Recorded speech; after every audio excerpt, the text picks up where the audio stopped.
Alrighty guys, so today I'm going to do another Dragon Ball Z segment on who is the real Captain Ginyu. In addition, I'm going to give information on his background story, along with analyzing certain decisions he could have made. So without wasting any more time, let's get straight into the video. Let's start off with Captain Ginyu's backstory. We can all agree that the Captain Ginyu we see in the Namek Saga is clearly not in his original form. Apparently, Captain Ginyu first used his body change technique when he switched bodies with the richest kid in class. He later decided that wealth means nothing if you don't have the power to back it up. Realizing this, Captain Ginyu then switched bodies throughout his lifetime until he eventually attained the form that we see him in on planet Namek. On a side note, it's nice to mention that even though it is not considered canon, the character known as Salza in Cooler's Arm Squadron had to fight against Captain Ginyu in order to become the leader of Cooler's Arm Squadron. The results of this fight are unknown, but it is likely that Salza won since Cooler is stronger than Frieza himself, and it would make more sense if Salza worked for the stronger leader. Now, here's a slight plot hole that some may not know about Captain Ginyu. We assume that Captain Ginyu's original body was not the one we see on Namek. The plot hole for this is when Captain Ginyu dies as a frog, he takes on the form that we see on Namek in Hell in an episode of Dragon Ball GT. Since he should have taken his original form when he died, many fans speculate that the creators put Ginyu back in his form on Namek because they wanted the viewers to recognize him easier. Although this isn't part of both the anime and manga, it's interesting to point out a slight plot error that was made by the creators. Another interesting fact about Captain Ginyu is that he has blue blood. Now you're probably wondering, why is this an interesting fact?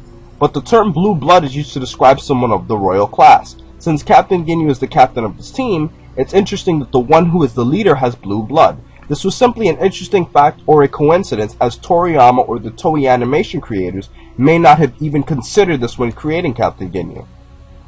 As for the character concept behind Captain Ginyu, it's important to mention that he is clearly based off of a variety of comic book heroes. The similarities between him and other comic book heroes include him being a leader of a group, the tendency to strike poses, and having a unique ability such as his body change technique, are similar to many characters in comics such as Captain America. Ironically, it's funny that Captain Ginyu is actually the leader of a group of villains instead of heroes, as he works for Frieza's empire. When it comes to logic, I've always wondered something about Captain Ginyu. If Captain Ginyu has the ability to switch bodies, then why didn't he switch bodies with either Frieza, King Cole, or for filler's sake Cooler? I mean, I can understand that he has respect for Frieza and his family, but it always amazes me as to why he didn't take Frieza's body and essentially rule the universe. I can't really make a what-if scenario on this, however, since Ginyu was around even before the events of Dragon Ball, but it's interesting to mention. Now, some may argue that Captain Ginyu didn't switch bodies with Frieza because he's a loyal warrior, which is supported by his decision to not break Goku's neck. But the fact that he switches bodies in the first place is disrespectful to his opponent anyways. Personally, I think Captain Ginyu didn't kill Goku for a different reason. This reason is because I believe that Captain Ginyu wasn't exactly so sure as to how strong Goku actually was, and I think he wanted to see if he had a stronger body than him so that he could ultimately use it for himself. This is supported when Captain Ginyu eventually asks Goku to power up, which is when we saw his true intentions. Despite this, it would still make more sense to take Frieza's body. In my opinion, I think Ginyu didn't take Frieza's body for one simple reason. First of all, Ginyu probably wouldn't know how to transform once he was inside Frieza's body.